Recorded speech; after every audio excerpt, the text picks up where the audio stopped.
Bienvenue dans le tutoriel d'appel d'offres BIM. Cette courte vidéo montre comment extraire les informations essentielles d'un modèle numérique. Elle s'adresse aux personnes qui utilisent le BIM pour la première fois, mais ne remplace pas une formation. Des offres de cours correspondantes sont indiquées à la fin de cette vidéo. La numérisation modifie certains processus dans le secteur de la construction. De plus en plus de maîtres d'ouvrage décident de planifier et de construire à l'aide de modèles de construction numérique. Ces modèles contiennent des données pertinentes et sont utilisés dans la phase de planification et d'exécution. Dans certains cas, de tels modèles sont déjà utilisés dans le cadre de mise en soumission. Cela se fait sous formes très diverses, car il n'existe actuellement aucune standardisation. Pour les soumissionnaires, de tels appels d'offres sont particulièrement exigeants.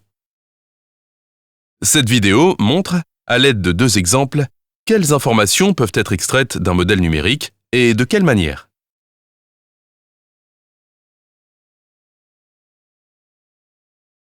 Pour pouvoir afficher un modèle numérique, nous avons besoin d'un logiciel adapté. Différents programmes sont disponibles sur le marché, comme par exemple Trimble Connect, BIM Collab ou bien BIM Vision. Nous utilisons ici le logiciel en ligne de Trimble Connect, car il est gratuit pour le premier projet et ne nécessite aucune installation. Ouvrons donc le navigateur Internet et entrons l'adresse www.web.connect.trimble.com. Nous pouvons maintenant nous enregistrer. Il est possible d'utiliser un compte Google existant pour se connecter directement via Google. Après vous être connecté, nous créons un nouveau dossier et nous lui donnons un nom. Pour importer les données, il suffit de cliquer sur le dossier et de sélectionner les fichiers disponibles dans les documents de soumission. Le bouton Add permet d'ajouter les fichiers.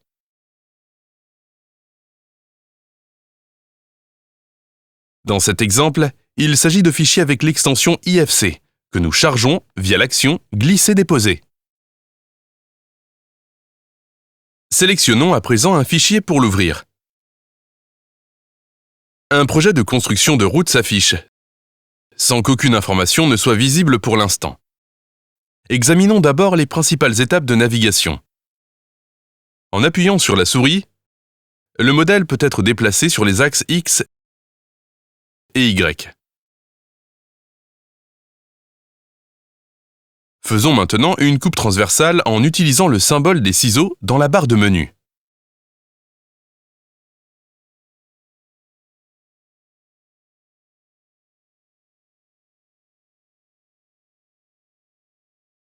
Les différents éléments de construction peuvent être sélectionnés par un clic de souris. En cliquant sur l'icône d'info, les informations correspondantes peuvent être affichées. Une liste avec des informations détaillées de l'élément de construction sélectionné apparaît alors. Il s'agit de la couche de roulement AC8H.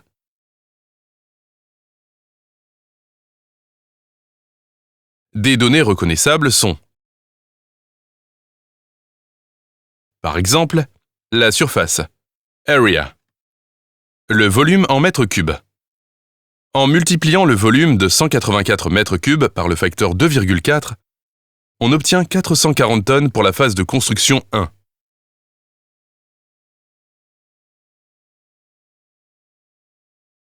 L'article CAN est également reconnaissable. Un coup d'œil au descriptif montre la quantité totale de cet article.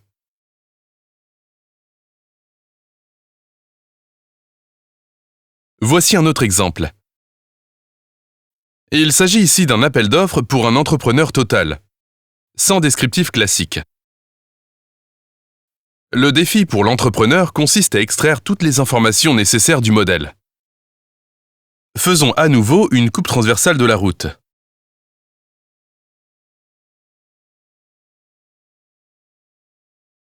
Sélectionnons l'élément de construction et cliquons sur l'icône d'information.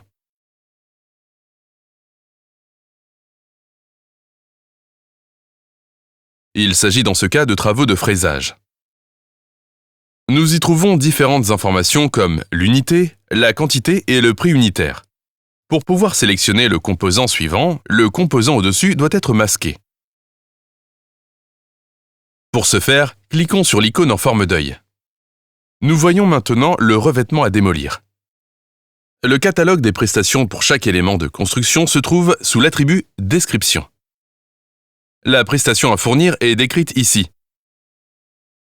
La description selon l'ICCC-GC est particulièrement difficile, car elle varie d'objet à l'autre. Les risques qui ne sont pas quantifiés plus doivent être pris en compte. Par exemple, le supplément pour matériaux détrempés lors de l'excavation, l'interruption de travaux, l'évacuation des eaux de pluie et l'entrave due aux conduites de service.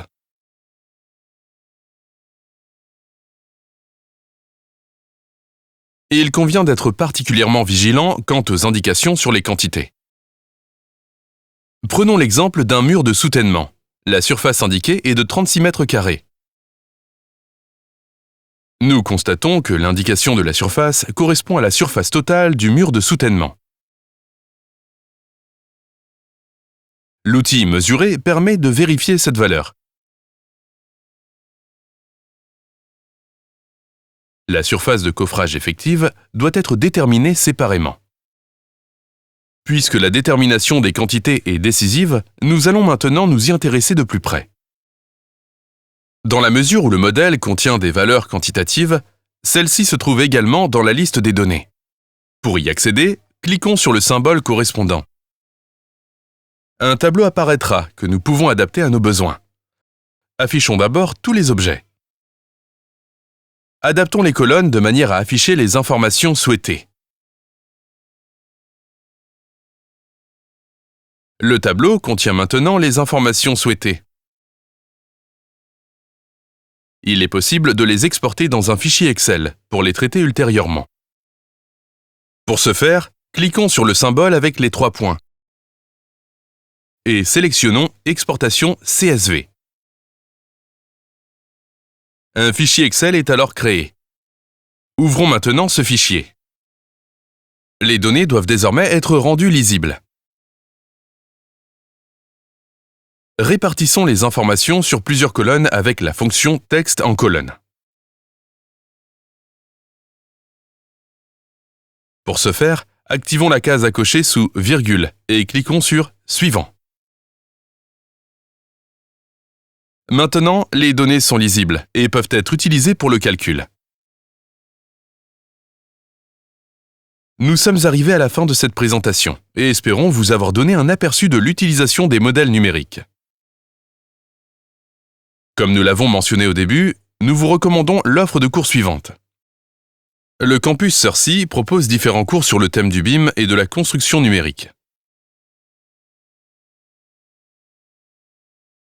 N'hésitez pas à nous contacter pour toute question supplémentaire. Nous nous tenons à votre entière disposition.